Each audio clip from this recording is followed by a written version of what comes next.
Hi everyone, today I'm going to be reading Curious George Flies a Kite by Margret. This is George. He lives in the house of the man with the yellow hat. George is a little monkey, and all monkeys are curious.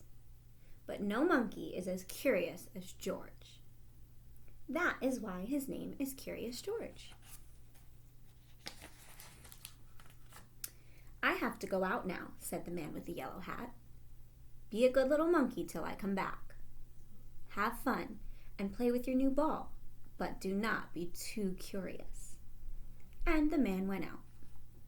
It was a lot of fun for George to play with his new big ball.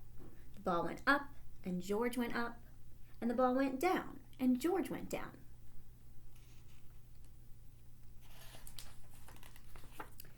George could do a lot of tricks with his ball too. This one was one of the tricks. He could get up on the ball like this, or do it this way with his head down. This was another trick George could do. He could hold the ball on his head like this. Look, no hands. What a good trick. But where did the ball go? George ran after it. The ball had gone into another room. There was a big window in the room. George liked to look out of that window. He could see a lot from there. He let the ball go and looked out. George could see Bill on his bike and the lake with a boat on it. George could see a big house in a little garden and a little house in a big garden. The big house was the house where Bill lived. But who lived in the little house? George was curious. Who could live in a house that was so little? George had to find out, so he went to the big garden. The garden had a high wall, but not too high for a monkey. George got up on the wall. All he had to do now was jump down, so George jumped down into the big garden. Now he could take a good look at the little house. And what did he see? A big white bunny and a lot of little bunnies. George looked and looked and looked. Bunnies were something new to him. How funny they were. The big bunny was Mother Bunny. She was as big as George. But the little bunnies were so little that George could hold one of them in his hand. And that is what he wanted to do. How could he get a bunny out of the house? A house must have a door to get in and out. But where was the door to the bunny house? Oh, there it was. George put his hand in and took out a baby bunny. What fun it was to hold a baby bunny.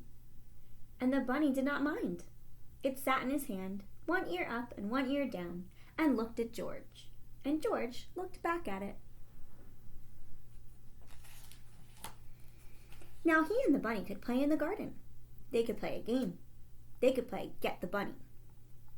George would let the bunny hop away, and then he would run after it and get it back. George put the bunny down. Then he looked away. 1, 2, run! The bunny was off like a shot. George did not look. Now he had to wait a little. 1, 2, 3, 4. He waited. Then George looked up. Where was the bunny? He could not see it. Where had it gone? George looked for it here, and he looked for it there. He could not find it. Where was that bunny? It could not get out of the garden. It could not get up the wall the way George did.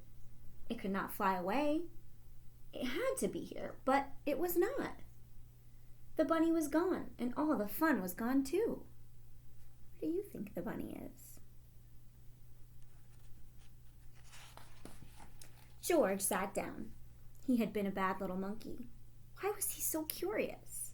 Why did he let that bunny go? Now he could not put it back into the bunny house where it could be with its mother bunny. Mother Bunny, George looked up. Why, that was it. Mother Bunny could help him. George got up. He had to have some string. Maybe there was some in the garden. Yes, there was a string, and a good one, too. George took the string and went back to the bunny house. Mother Bunny was at the door. George let her out, and he put the string on her. And Mother Bunny knew what to do. Away she went with her head down and her ears up. All George could do was hold the string and run after her.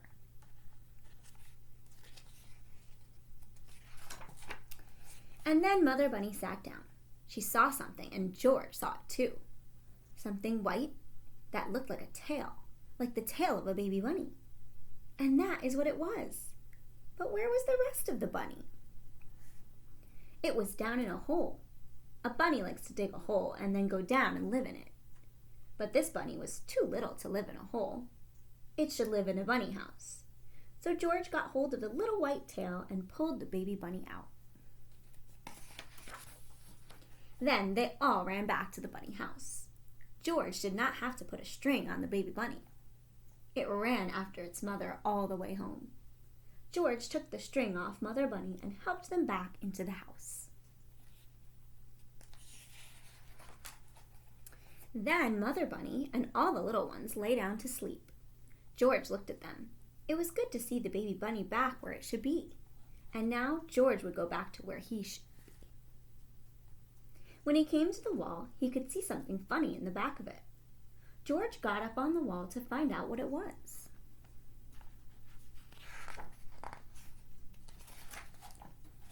He saw a long string on a long stick. A fat man had the long stick in his hand. What could the man do with a stick that long? George was curious. The man was on his way to the lake, and soon George was on his way to the lake too.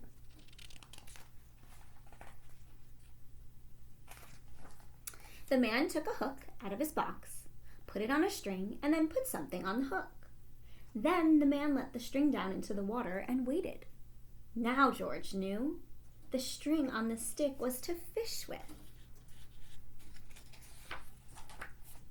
When the man pulled the string out of the water, there was a big fish on the hook. George saw the man pull one fish after another out of the lake, till he had all the fish he wanted. What fun it must be to fish. Have you ever been fishing? George wanted to fish too. He had his string. All he needed was a stick, and he knew where to get that. George ran home as fast as he could.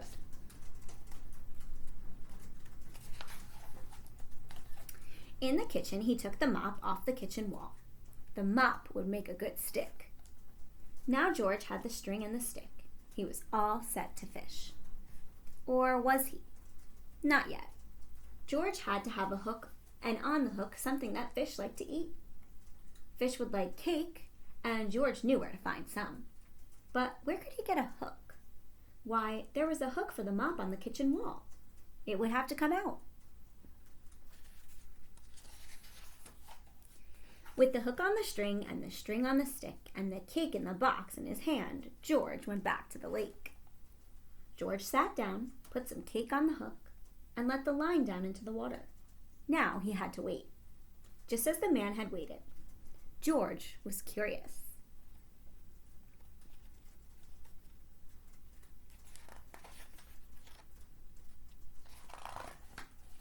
The fish were curious too. All kinds of fish came to look at the line. Big fish and little fish, fat fish and thin fish, red fish and yellow fish, and blue fish. One of them was near the hook. The cake was just what he wanted. George sat and waited. Then the line shook. There must be a fish on the hook. George pulled the line up. The cake was gone, but no fish was on the hook. Too bad.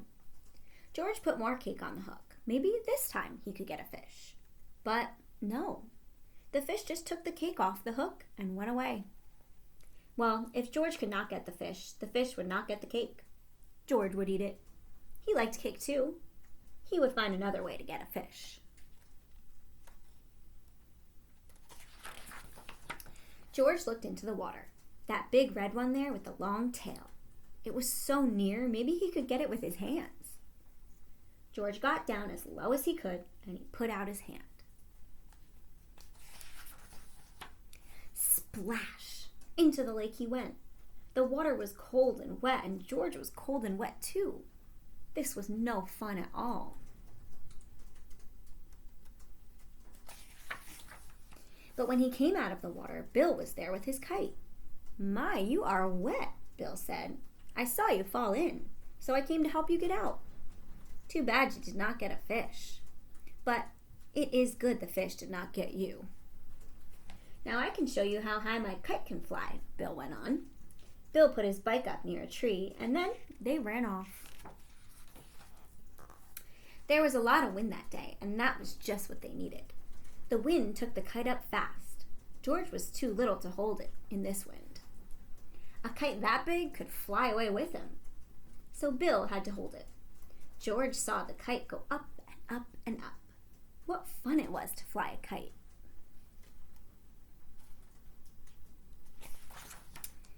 They let the kite fly for a long time, till Bill said, "I will get the kite down now. I must go home, and you should too." But when Bill pulled the string in, the kite got into the top of a high tree. Bill could not get it down. "Oh, my fine new kite! I can't let go of it. I must have it back," Bill said. "But the tree is too high for me." What do you think is going to happen next?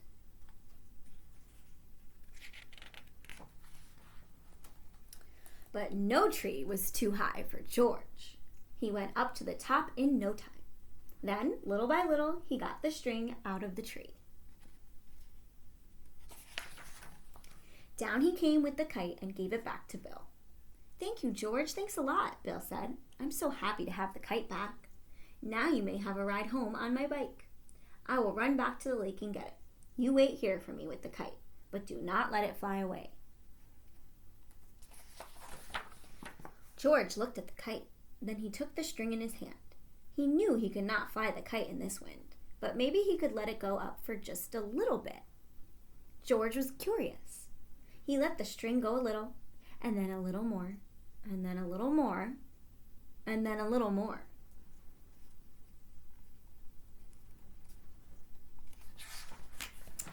When Bill came back, there was no kite and there was no George. "George," he called, "where are you?" Then he looked up. There they were, way up in the sky. Bill had to get help fast. He would go to the man with the yellow hat. The man would know what to do.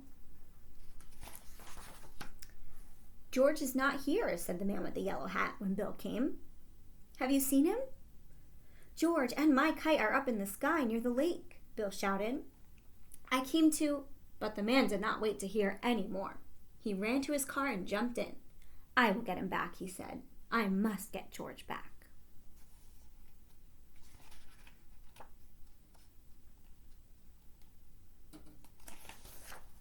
All this time, the wind took the kite up and George with it. It was fun to fly about in the sky. But when George looked down, the fun was gone. He was up so high that all the big houses looked as little as bunny houses. George did not like it a bit. He wanted to get down, but how? Not even a monkey can jump from the sky. George was scared. What if he never got back? Maybe he would fly on and on and on. Oh, he would never ever be so curious again. If just this one time he could find a way to get home. Hum, hum. What was that? George could hear something, and then he saw something fly in the sky just like a kite. It was a helicopter, and in the helicopter, hooray, was the man in the yellow hat. Down from the helicopter came a long line. George got a hold of it, and the man with the yellow hat pulled him up. George held onto the kite, for he had to give it back to Bill. "I am so happy to have you back, George," said the man with the yellow hat. "I was scared, and you must have been scared too. I know you will not want to fly a kite again for a long, long time. You must give it back to Bill when we get home."